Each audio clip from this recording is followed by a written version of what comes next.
મધ્યપ્રદેશના છિંદવાડા જિલ્લામાં ભીષણ સામૂહિક હત્યાનો મામલો સામે આવ્યો છે। જિલ્લાની છેલ્લી સરહદે આવેલા આદિવાસી બહુલ વિસ્તારના માહુલજીર પોલીસ સ્ટેશન હેઠળના બોદલકચર ગામમાં આદિવાસી પરિવારના 8 લોકોની સામૂહિક હત્યા કરવામાં આવી હતી।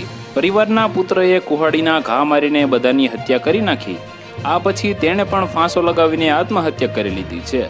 પુત્ર દ્વારા કરવામાં આવેલી આ ભયાનક હત્યાનું કારણ હજુ સુધી બહાર આવ્યું નથી।